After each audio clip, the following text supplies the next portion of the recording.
आप क्या चाहते हैं कि मैं किस चीज की आपसे बात करूं?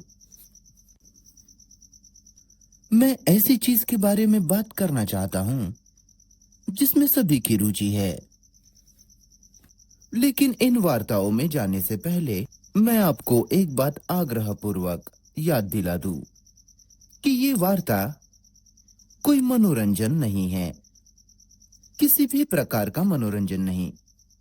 ये वार्ताएं लोगों को खुश करने के लिए नहीं है, बौद्धिक रूप से उत्साहित, उत्तेजित, भावनात्मक रूप से विचलित और बाकी की बकवास। हम बहुत गंभीर लोग हैं, कम से कम मैं हूं। तो इस स्तर पर सुनते समय एक तो आप पूरी ईमानदारी के साथ सुनते हो या इसे खारिज कर देते हो, या जो चीज आपको आकर्षित करती है उसके बारे में चर्चा करना। लेकिन शब्दों को बहुत ही कम अर्थ है, हालांकि वे वार्ता के लिए जरूरी है। शब्द मनुष्य को परिवर्तित नहीं करते, शब्द मनुष्य में बुनियादी बदलाव नहीं लाते। और हमारा उद्देश्य, हमारी चिंता मुख्य रूप से गहराई से मनुष्य के भीतर आमूलचूल परिवर्तन लाने में है, एक मूलभूत क्रांतिकारी परिवर्तन। यही इस वार्ता का, इस चर्चा का आधार है।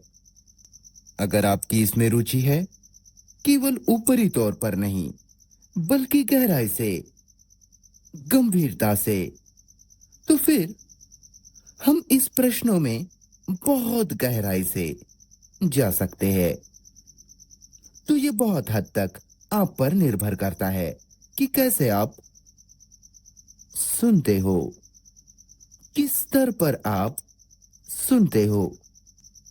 और अगर आप वाकई में गंभीर है और क्रांतिकारी परिवर्तन लाने का आपका इरादा पक्का है, तो तब हम एक दूसरे के साथ संचार में हैं, तब हम एक दूसरे से जुड़े हुए हैं। लेकिन अगर आप में गहराई की कमी है, केवल सतही रूप से, केवल बौद्धिक तौर पर या भावनात्मक उत्तेजना के साथ अगर आप सुनने आए हो, तो मुझे डर है कि हम दोनों में बहुत कम समानताएं होंगी। तो अगर ये शुरू से ही पूरी तरह, पूरी गहराई के साथ समझा हो, तो हम साथ साथ आगे बढ़ सकते हैं मनुष्य के जीवन की जांच पड़ताल करने के लिए। अगर मैं इस लकीर पर चलूं, तो क्या ये आपके लिए ठीक है? मुझे लगता है कि सबसे पहले ये समझना जरूरी है कि मनुष्यों ने क्या बनाया, क्या निर्मित किया है, उनकी संरचना, सामाजिक ढांचा, दुनिया में उनका स्वभाव, वास्तव में क्या चल रहा है। मैंने और आपने, हमारे माता पिताओं ने, हमारे दादा दादी ने क्या बनाया, क्या निर्मित किया है। ना केवल तकनीकी रूप से, जैसे कि विज्ञान की दुनिया, जीव विज्ञान, पुरातात्विक विज्ञान और बाकी सब, बल्कि मानसिक तौर पर, भीतर से, जो कि बाहरी से कई ज्यादा महत्वपूर्ण है। क्योंकि भीतरी गतिविधि आमतौर पर हमारे बाहरी गतिविधि को आकार देती है, उसे नियंत्रित करती है। पूरी दुनिया भर में मनुष्य ने, मानव जाति ने जो किया है, मुझे लगता है कि इसे समझना बहुत महत्वपूर्ण है कि मनुष्य ने क्या निर्मित किया है। ना केवल एक दूसरे से उनके संबंध में, बल्कि मनोवैज्ञानिक रूप से, आंतरिक तौर पर। उनके धर्म, उनका समाज, उनकी संस्कृति, उनकी युद्ध, उनकी क्रूरता, हिंसा, निर्दयता और बाकी सब। और शायद लाखों साल हम इसी तरीके से जीते आए हैं। हिंसा, युद्ध, निर्दयता, परिवार में लगातार झगड़े और बाकी सब जो चल रहा है, यही है जो हमने मानसिक तौर पर वहां निर्मित किया है। कबीले के पूजक, जिसे राष्ट्रवाद कहा जाता है, देश प्रेम, गिरजाघरों के विभाजन, धर्मों के विभाजन, एक धर्म दूसरे धर्म के विरुद्ध, इस दावे के साथ कि वे ईश्वर की खोज कर रहे हैं। ईश्वर, जिसे मनुष्य ने खुद की छवि में प्रक्षेपित किया। ईश्वर ने मनुष्य नहीं बनाया, पर मनुष्य ने ईश्वर को बना लिया। वहां देशों की सीमाएं हैं, विभाजन है, झगड़े है, युद्ध है, भेदभाव है और सांस्कृतिक समाज जिसमें हम जीते हैं, वहां बहुत हिंसा है, आतंकवाद है, जीवन खतरा बन चुका है। आप ये सब जानते हो। हर सुबह समाचार पत्रों में आप पढ़ते हो भयानक चीजें जो हो रही है। कौन इस सब के लिए जिम्मेदार है? ये भाषणगत प्रश्न नहीं है, बल्कि हमें इसकी जांच करनी होगी। क्यों मनुष्य ने ये सब भयावहता, ये खौफ क्यों पैदा किया है? क्या आपको मेरा प्रश्न समझ आ रहा है? इसकी बुनियाद क्या है? जब तक कि हम बुनियादी प्रश्न नहीं करते और ना कि उसका जवाब ढूंढने के पीछे भागना, बल्कि ये एक विशेष तरीके से प्रश्न की जांच पड़ताल करने का मुद्दा है। क्योंकि जवाब देना बड़ा आसान है, पर वे जवाब सतही होंगे, शाब्दिक होंगे। पर प्रश्न पूछना और प्रश्न की जांच पड़ताल करना, इनमें थोड़ा अंतर है। तब फिर ये खोजना हम में से हर एक की जिम्मेदारी बन जाती है। एक मनुष्य के तौर पर क्यों हम इस तरह से जीते हैं? क्यों हमारे समाज ने, हमारी संस्कृति ने, हमारे धर्मों ने ऐसी वर्तमान स्थिति लाई है? क्यों मनुष्य जाति 2 लाख, 5 लाख, 1 करोड़, पता नहीं कितने ही लंबे समय से अभी भी उसी तरीके से जी रही है? क्रूरता, जंगलीपन, पूरी तरह से स्वार्थी, निर्दयता, विभाजन और बाकी सब जिससे आप थोड़े बहुत परिचित है। और अगर आप पूछते हो तो क्या ये विचार का परिणाम है? देखभाल का, परवाह का, स्नेह का, प्रेम जिसकी हम बहुत बात करते हैं। तो क्यों मनुष्य ने ये समाज बनाया, ये संस्कृति बनाई, और क्यों हम इसका स्वीकार करते हैं, इसके साथ जीते हैं और इससे भागते नहीं? हम छोटे छोटे समुदाय बनाकर इससे भाग जाते हैं। किसी मठ से जुड़ना या किसी संप्रदाय में शामिल होना या किसी गुरु का अनुसरण करना, और हम सोचते हैं कि हमने पूरी समस्या सुलझा दी। तो इसलिए अगर हम इसे निष्पक्ष रूप से देखें, समझदारी से देखें और पूछे खुद से कि क्यों मनुष्य ने, इंसान ने ये समाज बनाया, ये संस्कृति बनाई, जिसमें हम जीते हैं। बराबर। तो उसे खोजने के लिए हमें विचार की संपूर्ण गतिविधि की जांच पड़ताल करनी होगी, क्योंकि हमारा समाज, हमारे धर्म, हमारी नैतिकता, हमारे सारे संबंध विचार पर आधारित है। मुझे लगता है कि इसमें कोई संदेह नहीं है। बराबर। तो हमें विचार की संपूर्ण गतिविधि की जांच पड़ताल करनी होगी। विचार ने न केवल असाधारण तकनीकी उन्नति की निर्मित की है, बल्कि विचार ने युद्ध भी निर्मित किए हैं। विचार ने दुनिया भर के धर्म बनाए, उनकी छवियों के साथ, धार्मिक अनुष्ठानों के साथ, धार्मिक क्रियाओं, उनकी मुक्तिदाताओं, उद्धारकर्ताओं, ईश्वरों के साथ, सब विचार पर ही आधारित है। और विचार ने मनुष्य मनुष्य के बीच विभाजन लाया है। मेरा देश, आपका देश, मेरा भगवान और आपका भगवान, मेरा विश्वास, आपका विश्वास, मेरे आदर्श, आपके आदर्श और बाकी सब। बराबर। विचार इसके लिए जिम्मेदार है। क्या हम इसके सत्य को देखते हैं कि विचार जिम्मेदार है, और विचार कहता है कि मैं ये समस्या सुलझा सकता हूं। क्या आपको मेरा प्रश्न समझ आया?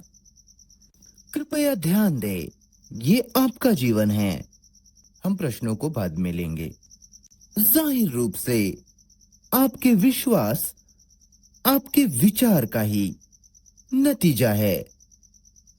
आपके गिरजाघर, आपके मंदिर, आपके मस्जिद, आपके सन्यासी, आपके गुरु, धर्म की संपूर्ण व्यवस्था, पूरा सिस्टम विचार पर ही आधारित है। विचार जिसे कंडीशन्ड किया गया है, अनुकूलित किया गया है, संस्कारित किया गया है, प्रशिक्षित किया गया है। विचार को भारी मात्रा में संस्कारित किया गया है व्याख्याकारों द्वारा, जो आपके और जिसे वे भगवान कहते हैं, ईश्वर कहते हैं, उसके बीच खड़े हैं, पुरोहित। विचार को भारी मात्रा में कंडीशन्ड किया गया है, संस्कारबद्ध किया गया है 2000 सालों तक, और भारत और बाकी देशों में 7000 सालों तक संस्कारित किया गया है, आकार दिया गया है, और इसी प्रकार से उसने विभाजन लाया है। तो विचार इस सब के लिए जिम्मेदार है। तकनीकी जगत को छोड़कर आरोग्य, साफ सफाई की दुनिया, औषधि की दुनिया, आप जानते हो वो सब, उसे भी विचार ने ही निर्मित किया है। अब क्या ये तथ्य है, या आप सोचते हो कि वह कुछ और है जिसने ये असाधारण दुनिया बनाई? क्या आपको मेरा प्रश्न समझ आया? अगर विचार ने ये निर्मित किया है और इसमें कोई संदेह नहीं, फिर विचार का स्वभाव क्या है जिसने ये सब लाया?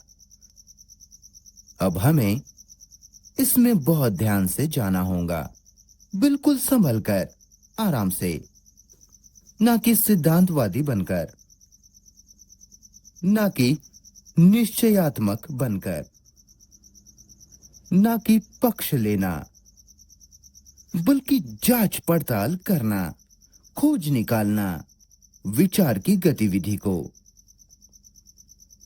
और क्या विचार खुद के बारे में जागरूक हो सकता है और खुद की गतिविधि को देख सकता है? बराबर। क्या विचार खुद के बारे में, अपने आप के बारे में सजग हो सकता है? और उसने क्या किया है? क्या विचार अपनी खुद की गतिविधि के बारे में, जो कि समय है, सजग हो सकता है? क्या विचार इस बात को लेकर जागरूक हो सकता है कि ये एक टुकड़ा है, ना कि साबुत? समझ रहे हो?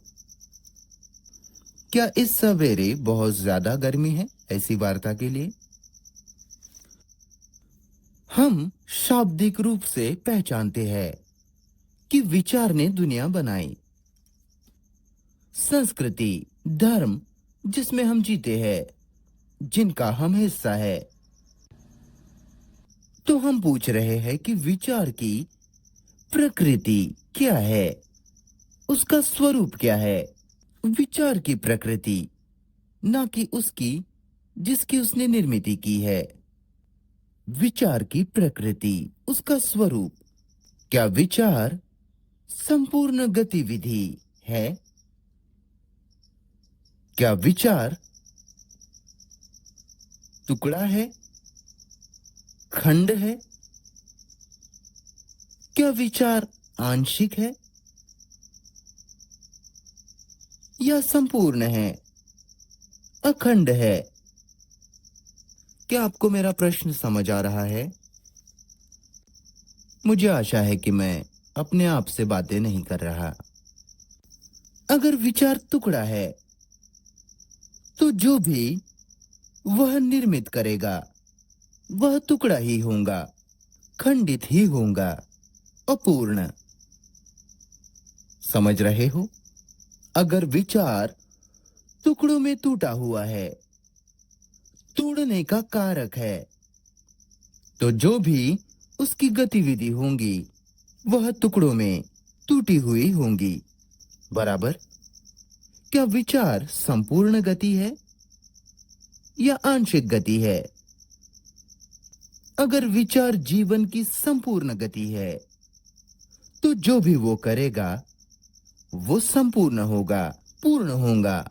पर अगर विचार सीमित है, टुकड़ा है, तो फिर जो भी ये करता है, चाहे किसी भी स्तर पर हो, किसी भी गहराई पर हो, वह खंडित, सीमित होगा ही, समय में बंधा हुआ। तो वह ये दो प्रश्न हैं, आप समझ रहे हो? जो कि है, क्या आपकी सोच आंशिक है या यह जीवन के संपूर्ण क्षेत्र को शामिल करती है? संपूर्ण, ना कि आंशिक। तो चलिए पहले उसकी जांच पड़ताल करते हैं कि क्या विचार टूटा हुआ है, सीमित है, खंडित है, या ये सीमित नहीं है। ये सोचता है, विचार करता है कि ये संपूर्ण बन सकता है। समझदार, तर्कसंगत, विवेकशील, पवित्र, वो इन सब चीजों की कल्पना कर सकता है। पर वास्तव में क्या विचार सीमित है, जिस कारण खंडित? अब मानसिक तौर पर, अपने भीतरी तौर पर आप देखोगे कि विचार बहुत सीमित है। ये विचार विचार कर सकता है कि वह सीमाओं के परे जा सकता है, लेकिन अभी भी वो सीमित है। बराबर? वह कल्पना कर सकता है कि वह ईश्वर तक पहुंच सकता है, पर ईश्वर उसका खुद का प्रक्षेपण है, खुद का ही विस्तार है, अभिव्यक्ति है। शायद आप में से जो ईश्वर पर विश्वास करते हैं, हो सकता है आप इसका स्वीकार ना करो। तो हमें फिर से ईश्वर पर आपके विश्वास की जांच पड़ताल करनी होगी। अगर आप ईश्वर में विश्वास करते हो तो, और अगर आप ईश्वर में विश्वास नहीं करते हो तो क्यों आप ईश्वर पर विश्वास नहीं करते? समझ रहे हो? विचार स्थिरता, स्थायित्व की मांग करता है, सुरक्षा की। और विचार देखता है कि वहां इस दुनिया में कोई सुरक्षा नहीं। विचार हर चीज को एक निरंतर गति के रूप में, एक प्रवाह के रूप में देखता है। बदलाव तो वह इस धारणा का प्रक्षेपण करता है जिसे वह ईश्वर कहता है। वह सुरक्षा है। ईश्वर सर्वशक्तिमान है। ईश्वर न्यायकारी है। ईश्वर प्रेम है और बाकी सब, जो कि सारी विचार की गतिविधि है। बराबर? तो विचार ईश्वर के लिए जिम्मेदार है और सारे गिरजाघरों के लिए, मंदिरों के लिए, मस्जिदों के लिए, उसके सारे व्यापार के संग। और विचार खंडित है। जैसे कि आप देख सकते हो, उसने मनुष्य के विरुद्ध मनुष्य का विभाजन किया, देश के विरुद्ध देश का, और मैं और आप और वे और हम। बराबर? क्या आपको ये सब समझ आ रहा है? तो विचार अपने आप में ही खंडित है, विभाजनकारी है, इसलिए वह अखंड को समझ नहीं पाता। अखंड, संपूर्ण, पूर्ण, जिसमें शामिल है समझदारी, मस्तिष्क जिसमें किसी भी तरह का कोई भ्रम नहीं, जिसमें भय नहीं, जिस कारण से पवित्र। तो विचार फिर क्या है? ये प्रश्न पूछना बहुत जरूरी है। अगर विचार हमारे मस्तिष्क को परिवर्तित कर सकता है, हमारे दिल को, हमारे अस्तित्व को अगर परिवर्तित कर सकता है, तो फिर हमें विचार का इस्तेमाल करना होगा। और अगर विचार तत्काल क्रांति, संपूर्ण परिवर्तन नहीं ला सकता, तो फिर उसकी जगह क्या है? क्या आपको ये सब समझ आ रहा है? हम इसे थोड़ा आसान बना देते हैं। मुझे खुद को बदलना है, खुद में परिवर्तन लाना है। मैं इस दुनिया का हिस्सा हूं। मैं खुद ही ये दुनिया हूं, मूल रूप से, क्योंकि जहां भी मैं जाता हूं वह पीड़ा है, दुख है, निराशा है, नाखुशी है, मृत्यु है, तनाव है, संघर्ष। जहां कहीं भी आप जाओ, रूस, चीन, भारत, अफ्रीका, अमेरिका, इस देश में और हर तरफ मनुष्य इस जाल में बुरी तरह से फंस गया है, जाहिर रूप से। तो मुझे आमूलचूल परिवर्तन की, क्रांतिकारी बदलाव की आवश्यकता दिखाई देती है। मुझे ऐसा जीवन नहीं जीना है। इस तरह के जीने का कोई अर्थ नहीं। तो मैं खुद से पूछता हूं कि कैसे मैं तत्काल, मूल रूप से, जड़ से बदल सकता हूं? क्या विचार मुझे बदलेगा? क्या आपको मेरा प्रश्न समझ आ रहा है? कृपया इसे समझिए। विचार अपने आप को देखता है कि उसने क्या निर्मित किया है, भीतरी तौर पर, मानसिक रूप से, उसी के साथ साथ बाहरी तौर पर भी।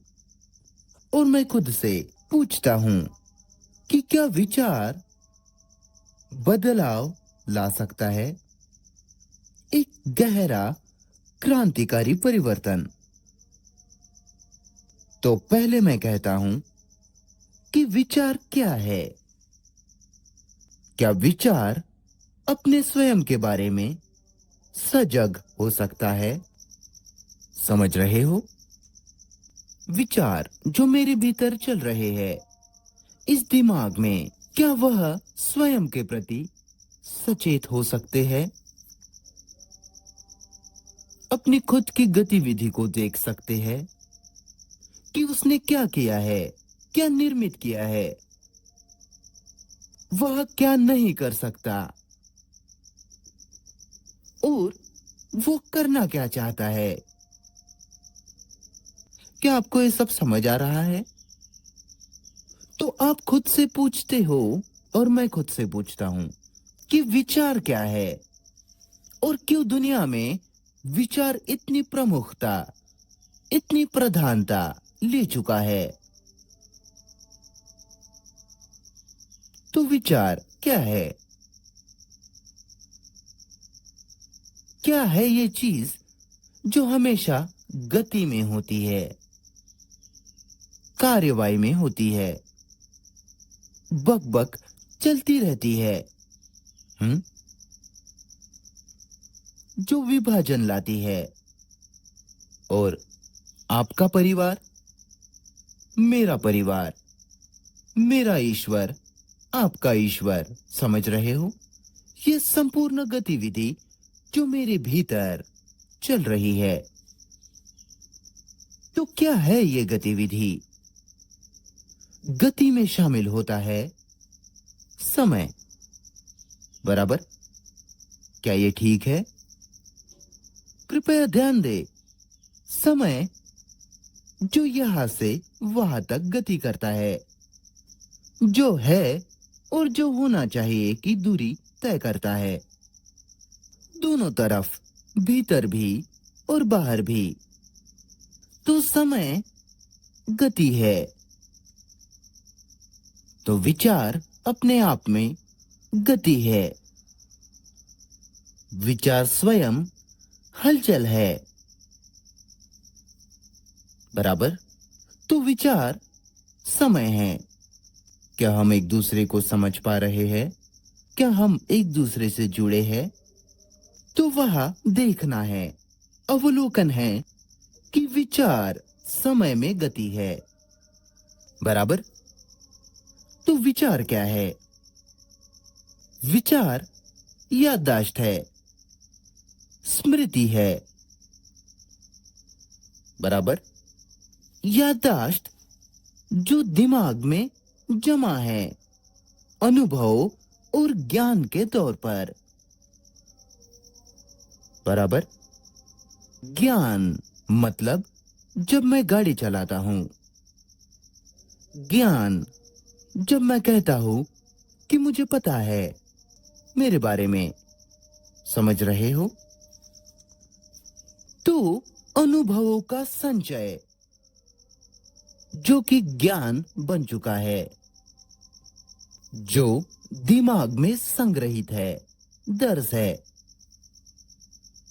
और उसी की प्रतिक्रिया, उसी का जवाब विचार है, बराबर? ये सरल है ना? हे भगवान, चलो आगे बढ़ते हैं। ये सरल है ना? अगर आपके पास याददाश्त नहीं है तो आप स्मृति भ्रंश की, एमनेसिया की अवस्था में होते हो, बराबर? आपके पास स्मृति है और वह स्मृति अनुभवों पर आधारित है। अतीत के अनुभव जो ज्ञान बन चुका है, जो दिमाग में संग्रहित है। ये एक तथ्य है, चाहे आप इसका स्वीकार करो या ना करो। यहां तक कि वैज्ञानिक भी इसी पर आ रहे हैं। तो विचार समय में एक गति है जो कि ज्ञान के रूप में स्मृति की प्रतिक्रिया है।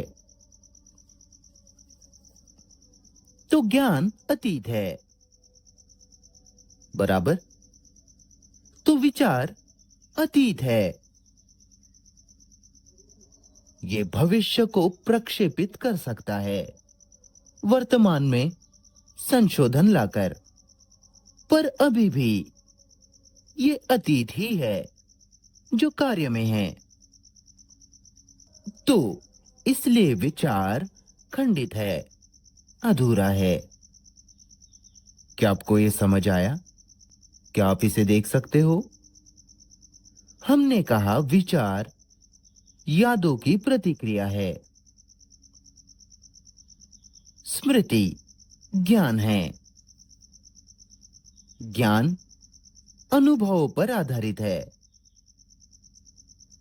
तो ज्ञान हमेशा अतीत में है, अतीत में ही होता है। वह भविष्य का कोई ज्ञान नहीं। तो विचार जो कि वर्तमान से मिल रहा है, खुद को संशोधित कर रहा है और भविष्य प्रक्षेपित कर रहा है। तो विचार जो कि वह ज्ञान अनुभव पर जो कि अतीत के है आधारित होता है, इसलिए अपूर्ण है। इस गोली को सीधा निगल लीजिए। और विचार ने अपूर्ण होकर इस संस्कृति की निर्मित की जो कि खंडित है। अरबी और यहूदी, आप जानते ही हो ये सब। और विचार कहता है कि मैं इस समस्या को सुलझाऊंगा, राजनैतिक रूप से, धार्मिक रूप से, मानसिक रूप से। जो उसने निर्मित किया है वह टूटा हुआ है, विभाजनकारी है। और वो कहता है कि मैं विभाजन के परे जाऊंगा, खंड के परे जाऊंगा।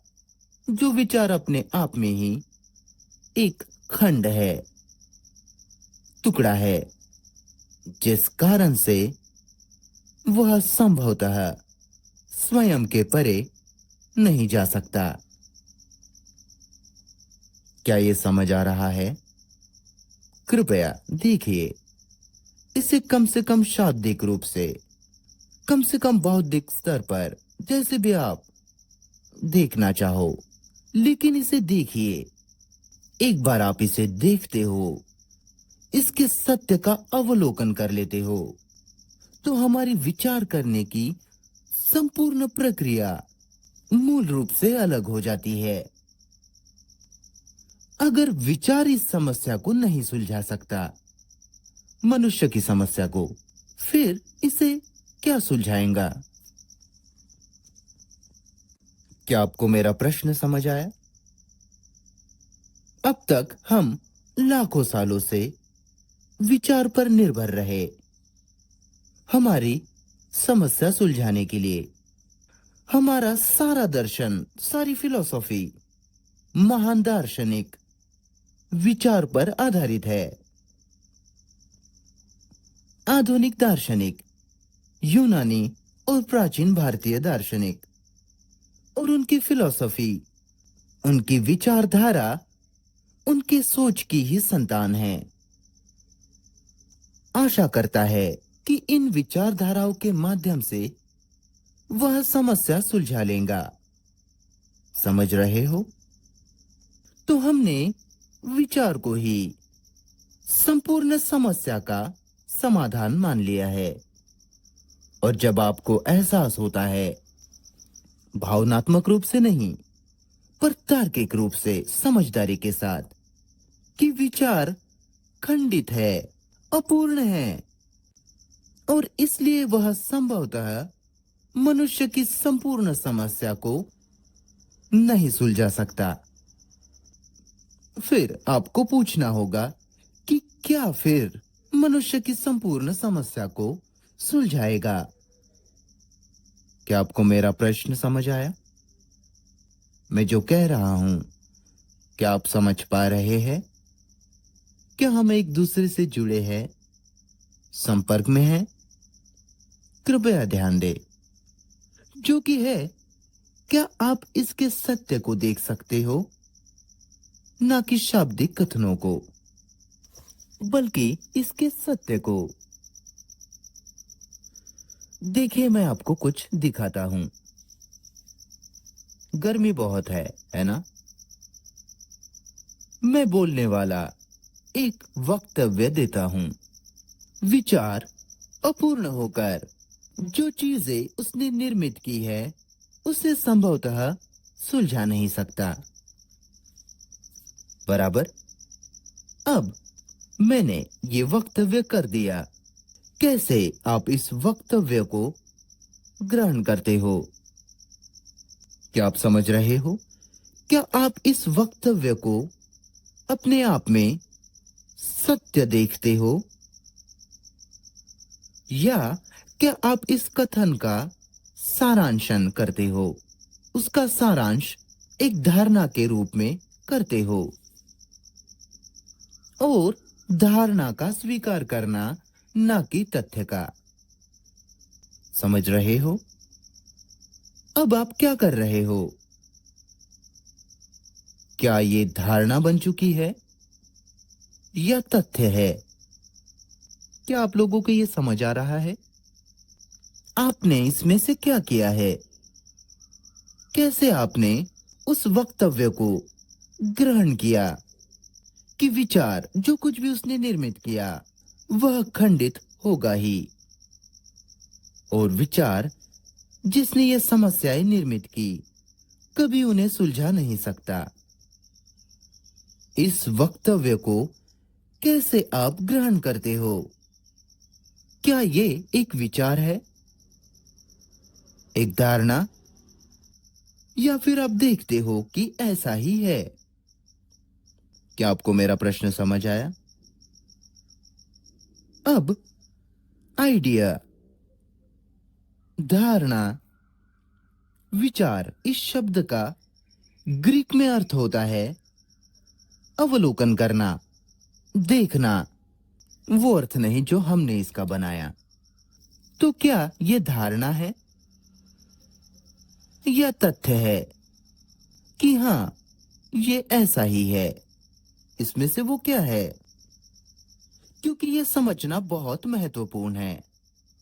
अगर ये धारणा है तो ये अभी भी खंडित है, अपूर्ण है। पर अगर आप तथ्य को देखते हो तो वह अपूर्ण नहीं है, खंडित नहीं है।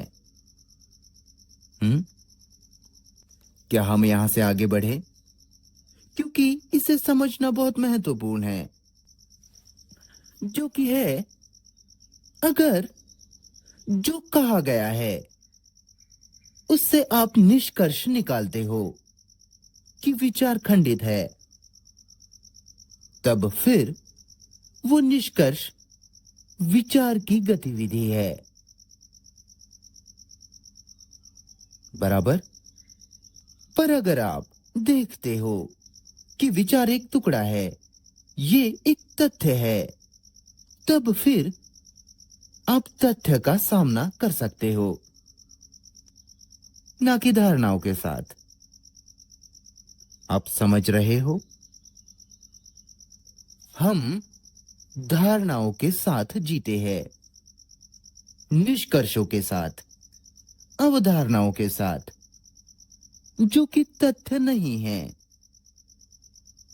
जिस कारण हम पूरी तरह से खो जाते हैं। जबकि अगर हम केवल तथ्यों का सामना करें तो वहां संवाद का माध्यम है। क्या आपको ये समझ आ रहा है? तो कैसे आप इस तथ्य को सुन रहे हो? क्या आप इससे निष्कर्ष निकालते हैं या इसके साथ, तथ्य के साथ जीते हैं? अब मैं इसे 10 बार नहीं दोहरा सकता। वो क्या है जो आप करते हैं? अगर ये कोई निष्कर्ष है तो क्यों आपने निष्कर्ष निकाला? क्यों आप तथ्य का सामना नहीं करते? आप तथ्य का सामना केवल तभी कर सकते हैं जब आप वास्तव में तथ्य को सुन रहे होते हो।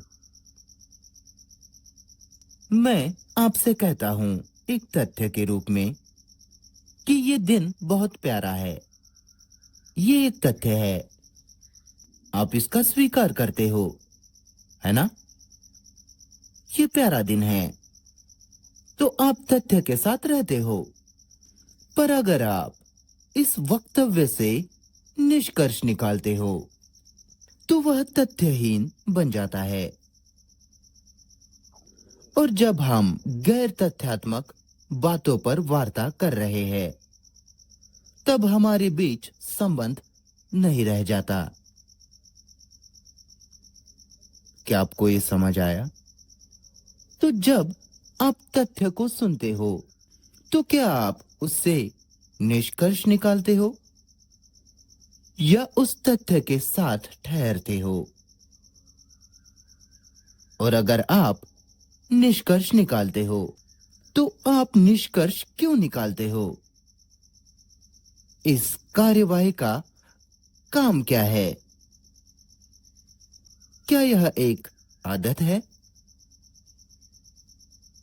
समझ रहे हो? क्योंकि हम हमेशा ही धारणाओं के साथ जीते हैं, निष्कर्षों के साथ, क्या होना चाहिए के साथ। तो हमारी उसके साथ संस्कारबद्धता हुई है, कंडीशनिंग हुई है। इसलिए इसे तोड़ना हमारे लिए भयानक रूप से मुश्किल हो जाता है। और उसे तोड़ने के लिए आपको अवलोकन करना होगा कि आप हर वक्त उसी क्षेत्र से संचालित हो रहे हैं, कार्य कर रहे हैं। उसे लेकर जागरूक रहना। बराबर? क्या हम आगे बढ़े? तो इस संस्कारबद्धता को तोड़ना, ये दिमाग कंडीशनड है, संस्कारबद्ध है। ये धारणा यूनानियों से आई है। सारी मनुष्य जाति ने ये किया है। कभी तथ्यों को नहीं देखना, बल्कि निष्कर्ष निकाल लेना तथ्यों के बारे में। आपके दर्शन, आपके गुरु, सभी के सभी इस पर आधारित है। और हम देखते हैं कि दिमाग ये करता क्यों है, क्यों वह तत्काल प्रतिक्रिया होती है। क्यों? क्योंकि ये हमारे प्रशिक्षणों का, हमारी ट्रेनिंग का हिस्सा है, हमारी शिक्षा का हिस्सा है। ऊर्जा की कमी इसे तोड़ने के लिए। तो हम अब केवल तथ्यों का सामना करेंगे, जो कि है विचार खंडित है, हिस्सा है, टुकड़ा है। और इसलिए जो कुछ भी वो करता है, उससे और टुकड़े हो जाते हैं, और भी पीड़ा और कंफ्यूजन, गड़बड़ी। बराबर? क्या आप इसे तथ्य के तौर पर देखते हैं? फिर अगला प्रश्न है कि अगर विचार मानवीय समस्याओं को, मानसिक समस्याओं को नहीं सुलझा सकता, तकनीकी समस्याओं को नहीं, चांद पर कैसे जाना, तरह तरह के युद्धों को न्योता देने, युद्ध के हथियार बनाने, बल्कि मनुष्य की मानसिक समस्याएं, भीतरी समस्याएं, अगर विचार उसे नहीं सुलझाता, तो फिर उसे क्या सुलझाएगा? क्या आपको मेरा प्रश्न समझ आया? तो मनुष्य ने कहा, विचार इसे नहीं सुलझा सकता, ईश्वर इसे सुलझाएगा। आप समझ रहे हो? कोई बाहरी सत्ता नहीं, कोई ताकत नहीं, चाहे फिर वो बाहरी सत्ता ईश्वर हो या बेहतर समाज हो, कृपया इस सब का सामना कीजिए। तो विचार खुद से कहता है कि मैं इसे सुलझा नहीं सकता, इसलिए वह कोई बाहरी मार्गदर्शन, बाहरी पिता, बाहरी सत्ता, उच्चतम, कुछ शाश्वत, ईश्वर, आदर्श या बाहरी हालात बदलना, वातावरण बदलना, जो साम्यवादी करना चाहते हैं। तब फिर मनुष्य जाति बदलेंगी, जो कि बिल्कुल वही समान चीज है। विचार ने ईश्वर बनाया, बाहरी सत्ता निर्मित की। विचार ने इस धारणा की कि एक उत्तम वातावरण जिसमें मनुष्य बदलेगा की निर्मित की। तो विचार अभी भी खंडित गतिविधि कर ही रहा है। बराबर। मुझे आश्चर्य है कि आप इसे देख पा रहे हैं या नहीं। तो विचार समस्या नहीं सुलझा सकता। तो वो क्या है जो समस्या सुलझाएगा? बराबर। तो अब जब आप प्रश्न पूछते हो, तो आप प्रश्न किससे पूछते हो? क्या आपको मेरा प्रश्न समझ आया? क्या आप आपके बाहरी किसी से पूछ रहे हैं? क्या आप वक्ता से पूछ रहे हैं कि वो आपको जवाब दे, या आप खुद से ये प्रश्न पूछ रहे हैं कि विचार इसे सुलझा नहीं सकता? ये एक तथ्य है। तो अब अगली कार्यवाही क्या है? समझ रहे हो? अगर आप दूसरे से पूछते हो, तो वो पूछना अभी भी खंडित है, टुकड़ों में है, एक हिस्से में। पता नहीं कि आप इसे समझ पा रहे हैं या नहीं। अगर आप दूसरे से पूछते हो और वह उत्तर देता है, तो आप उसे आधिकारिक के रूप में स्थापित कर रहे हैं। बराबर सर। और अधिकारिता सत्ता अभी भी खंडित अवस्था में है। आपके गुरु खंडित है, चाहे इस कोने का पुरोहित हो या दूर का हो। तो आप खुद से ही यह प्रश्न पूछ रहे हैं। बराबर। जो कि बहुत अलग है, क्योंकि जब आप ये प्रश्न पूछते हो, वह कोई शासक नहीं जो आपको इसका जवाब दे। बराबर। तब आप मूल सिद्धांत से स्वतंत्र हो कि आध्यात्मिक मामलों में कोई अधिकार नहीं, जिसका अर्थ है कोई गुरु नहीं उनकी सारी सर्कस के साथ जो चल रही है। तो आप खुद से यह प्रश्न पूछ रहे हैं, मेरा विचार जिसने मुझे निर्मित किया, मेरी समस्याओं को निर्मित किया, मेरी निराशा को, मेरे भय को, नाउम्मीदी को, आशाहीनता को, दुख को, पीड़ा को, और अगर विचार इसे नहीं सुलझा सकता, तो फिर इसे क्या सुलझाएगा? तो मैं बाहर की ओर नहीं देख रहा, क्योंकि मैं देखता हूं कि मेरे भीतर का स्वरूप ही बाहरी पर विजय प्राप्त करता है। बराबर। ये ऐतिहासिक तौर पर भी कहा गया है, हर दिन इसे दिखाया गया है। जो आप आंतरिक हो, भीतर से हो, वही बाहरी पर विजय पाता है। साम्यवादियों ने बिना सरकार के शुरुआत की थी। हर एक व्यक्ति पूर्ण हो और बाकी सब आप जानते ही हो। लेकिन इसके विपरीत हुआ, क्योंकि भीतरी हमेशा बाहरी पर विजय प्राप्त करता है। तो आप प्रश्न पूछ रहे हैं, जो कि है, अगर विचार मुझे बदल नहीं सकता, तो मुझे क्या बदलेगा? तो मैं अपने भीतर खोजबीन करना शुरू करता हूं। बराबर। समझ रहे हो? क्योंकि मैं ये दुनिया हूं और ये दुनिया ही मैं हूं। ये एक तथ्य है। हो सकता है आपके अलग रिवाज हो, अलग पोशाक हो, आपके खाना खाने का ढंग हो सकता है अलग हो, पर मूल रूप से, गहराई से हम सब समान हैं। हमारे पास दुख है, पीड़ा है, अस्पष्टता है, हम अव्यवस्था में हैं। तो जहां कहीं भी आप जाते हो, वही समान समस्याएं हैं।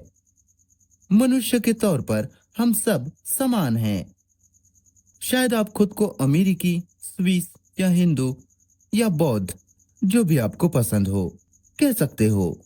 लेकिन सारी पहचान पर्चियां हटा दीजिए और आपको पीड़ा, दुख, परेशानी और कभी कभार खुशी। तो यह दुनिया मैं हूं और मैं ही ये दुनिया हूं। ये कोई बौद्धिक धारणा नहीं है, एक तथ्य है। तो जब मैं खुद में जांच पड़ताल करता हूं, तो मैं मानव जाति में जांच पड़ताल कर रहा हूं। समझ रहे हो? मुझे आश्चर्य है कि आप इसे देख सकते हो। ना कि खुद मैं ही संपूर्ण मानव जाति हूं। यह स्वार्थी और मैं केंद्रित गतिविधि नहीं है। इसलिए जब मैं खुद की ओर देखता हूं और खुद में जांच पड़ताल करता हूं, तो मैं संपूर्ण मानवीय पीड़ा में, दुख इत्यादि में जांच पड़ताल करता हूं। तो ये स्वार्थी गतिविधि नहीं है। बराबर? तो क्या मुझे बदलेगा? मुझे, जो मनुष्य जाति है, मैं बहुत स्पष्ट रूप से देखता हूं कि बाहरी कोई सत्ता इसे सुलझा नहीं सकती, क्योंकि बाहरी को मैंने ही निर्मित किया है। मेरे भय के जरिए, मेरी निराशा के जरिए, मेरी सुरक्षा पाने की इच्छा के जरिए और बाकी सब। तो इस संपूर्ण विचार की गतिविधि को क्या परिवर्तित करेगा? क्या आपको मेरी बात समझ आई? तो मैं देखता हूं, विचार के पास अपनी खुद की ऊर्जा है। बराबर? संघर्ष की ऊर्जा, प्रतिस्पर्धा की ऊर्जा, कामयाब होने की ऊर्जा, आप जानते ही हो बाकी सब। ऊर्जा कि विचार के पास उसकी खंडित गतिविधियों में असाधारण ऊर्जा होती है। ऊर्जा जिसने संपूर्ण तकनीकी जगत निर्मित किया है, और वो ऊर्जा जिसे विचार ने संबंध में निर्मित किया। बराबर?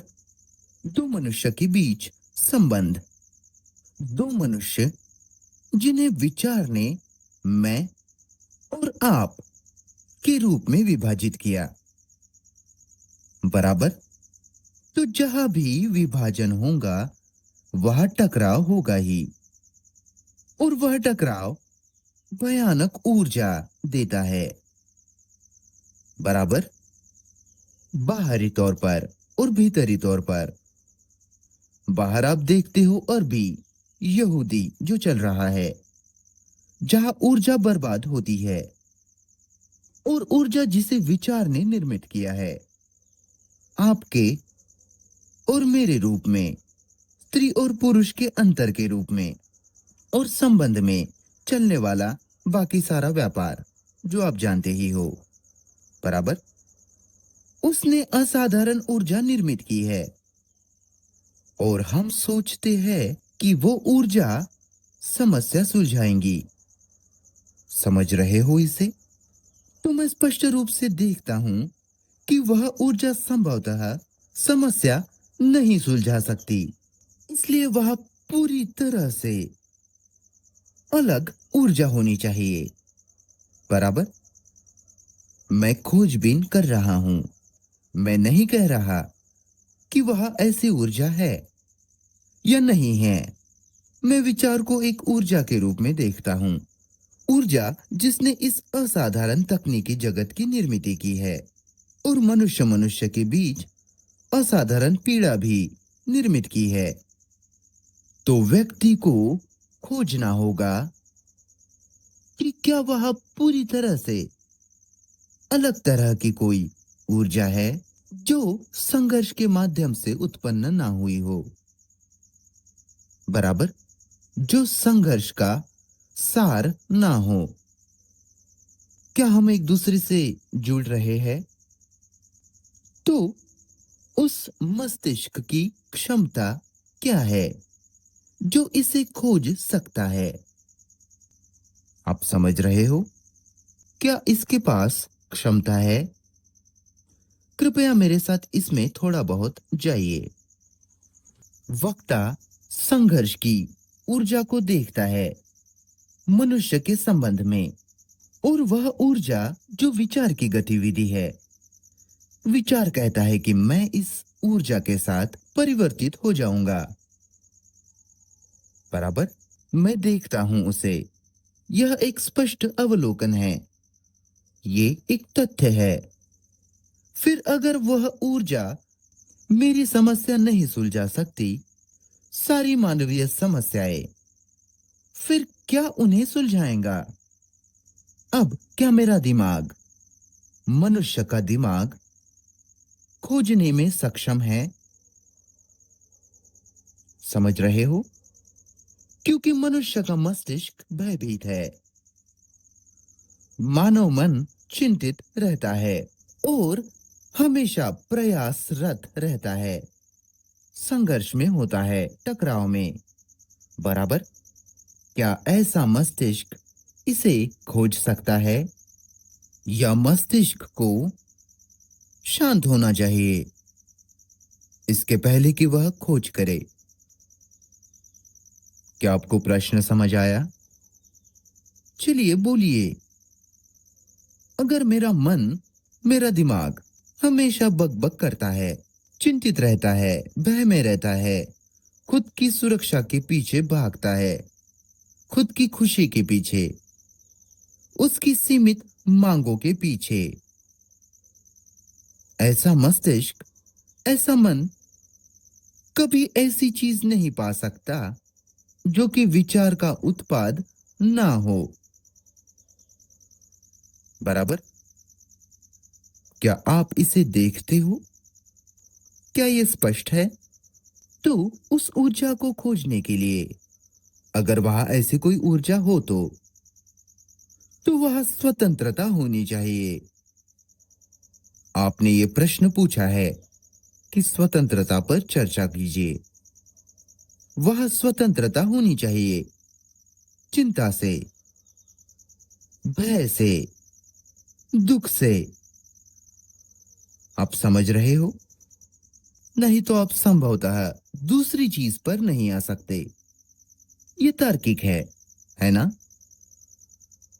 नहीं? तो क्या मस्तिष्क के लिए, मनुष्य के लिए उन सारी चीजों से स्वतंत्र होना संभव है? उन सारी चीजों से स्वतंत्र होना जिन्हें विचार ने मानसिक तौर पर निर्मित किया है, क्या संभव है? क्या आपको यह प्रश्न समझ आ रहा है?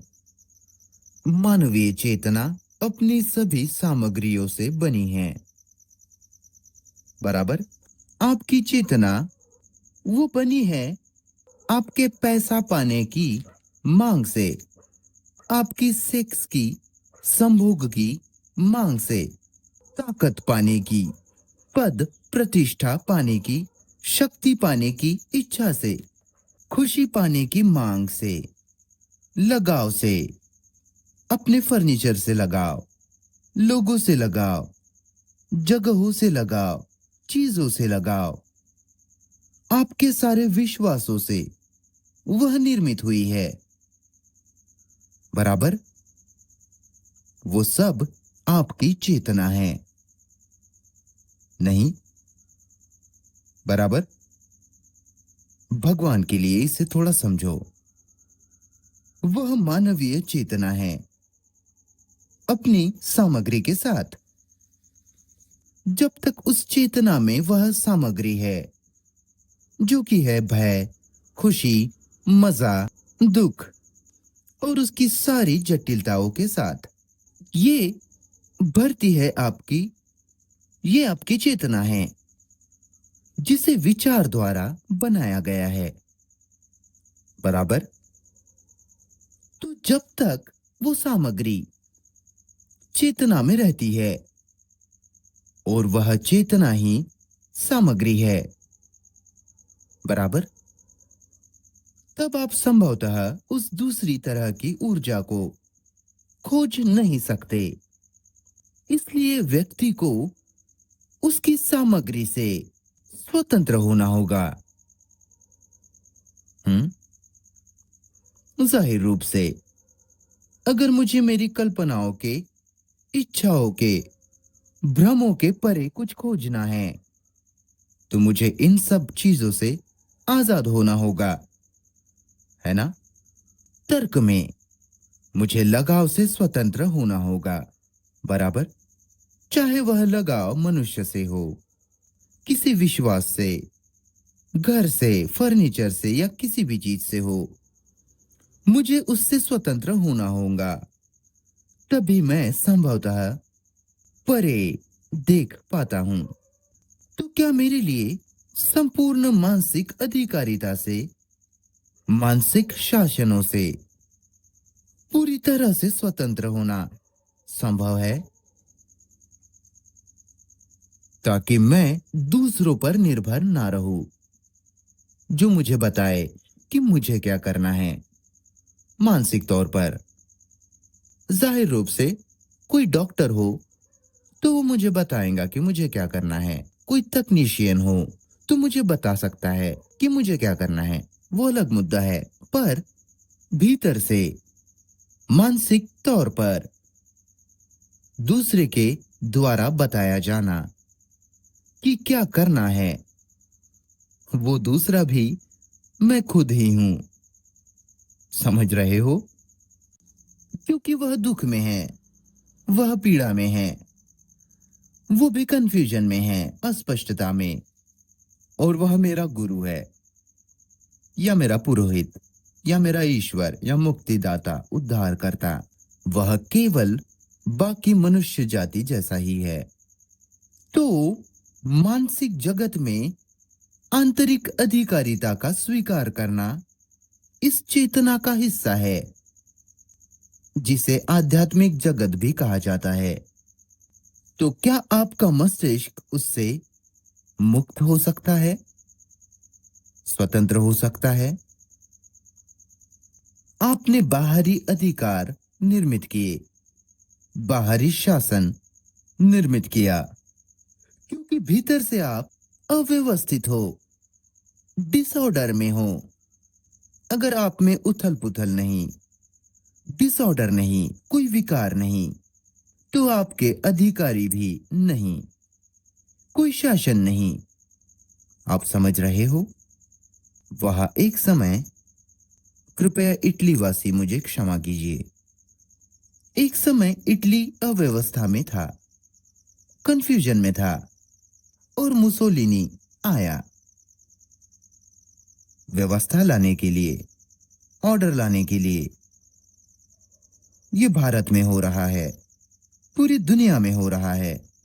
जहां कहीं भी बाहर अव्यवस्था है, वही अव्यवस्था, वही डिसऑर्डर सत्ता, अधिकार की निर्मित करता है, बराबर। ये नियम है। तो जब आपके भीतर अक्रम है, विकार है, डिसऑर्डर, तो आप अधिकार का सृजन करने के लिए बाध्य होते हो। इसलिए डजनों से गुरुओं की तादाद बढ़ती जा रही है।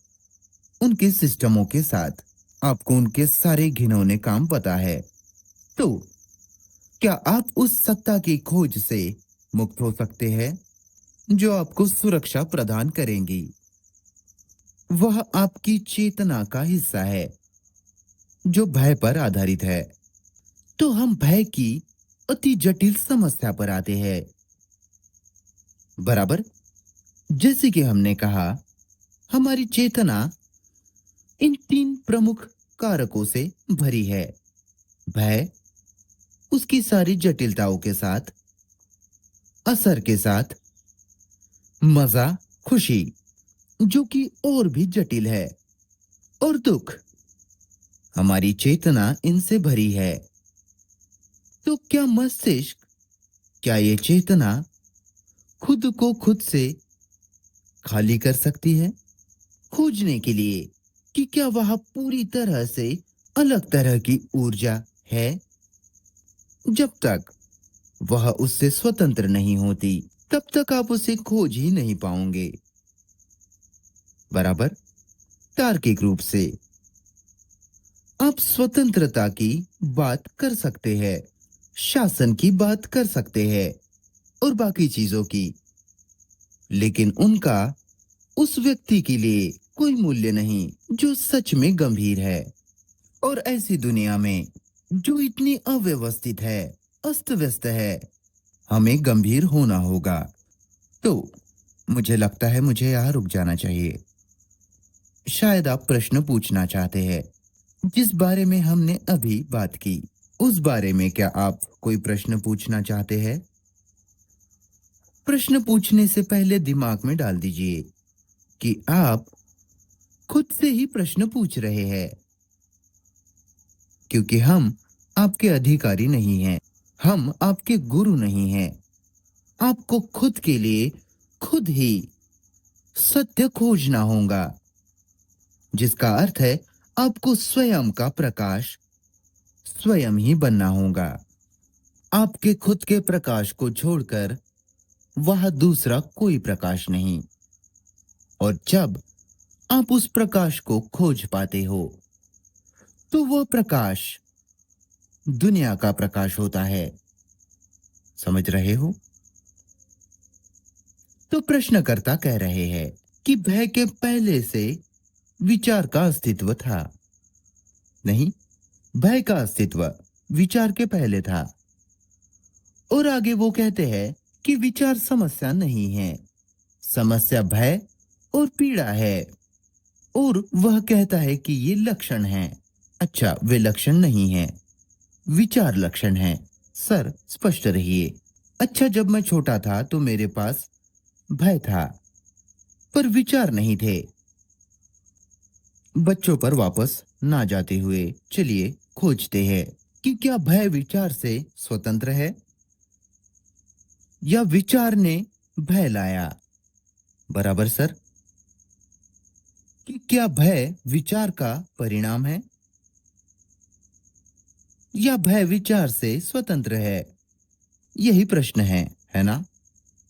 क्या विपरीतार्थ तत्व एक दूसरे से स्वतंत्र है? क्या आपको मेरा प्रश्न समझ आया? विपरीत तत्व एक दूसरे के विरोधी, क्या वह एक दूसरे से स्वतंत्र है, या वे मूल रूप से एक दूसरे से संबंधित है?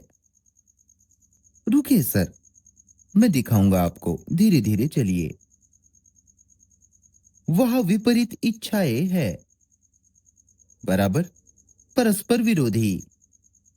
मुझे वो चाहिए, मुझे वो नहीं चाहिए। वे विरोधी इच्छाएं है। क्या वे एक दूसरे से स्वतंत्र है, या उनकी गति एक ही है?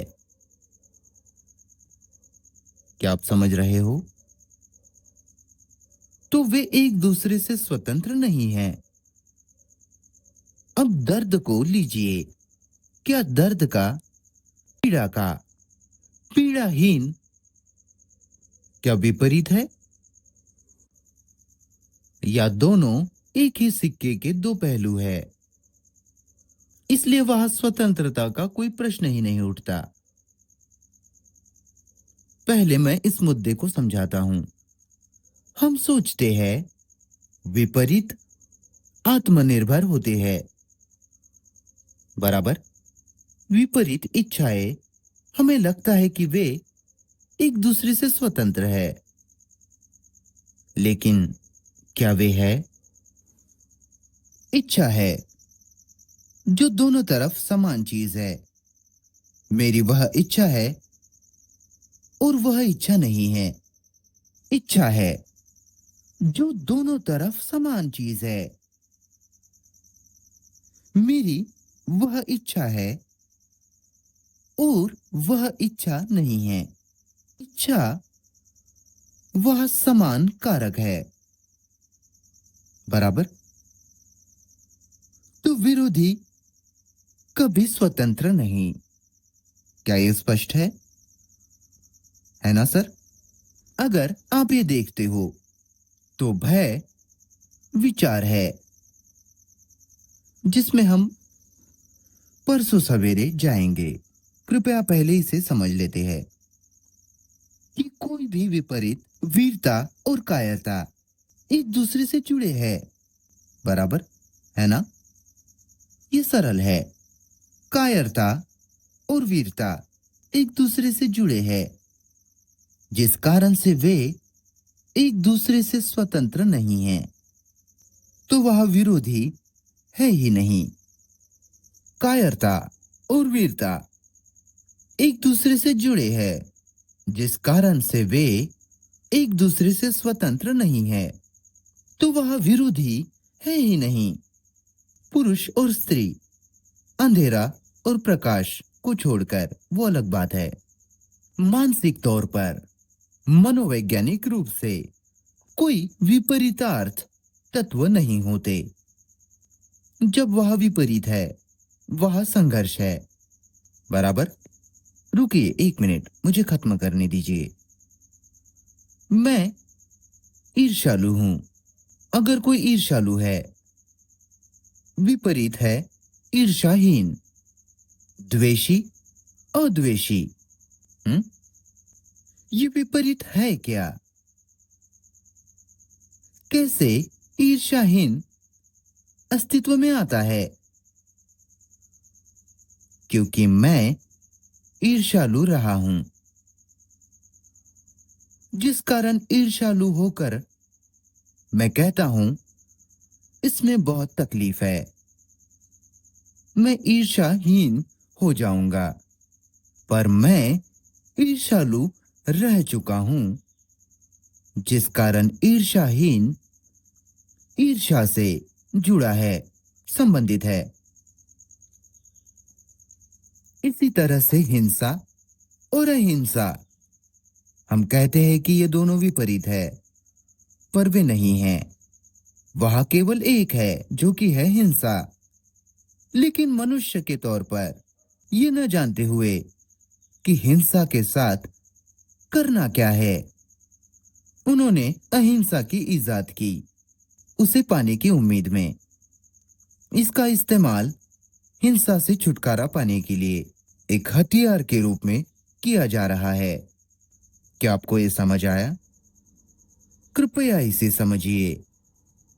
तो मानसिक तौर पर वह केवल एक कारक है, वो जो है, ना कि विपरीत। अगर मेरा मस्तिष्क इस हिंसा का सामना करने में सक्षम है, फिर क्यों मुझे अहिंसा को ढोना पड़ेगा? ये सामना नहीं कर सकता, इसीलिए वह अहिंसा की इजाद करता है, आविष्कार करता है, तथ्य से बचने के लिए। बराबर।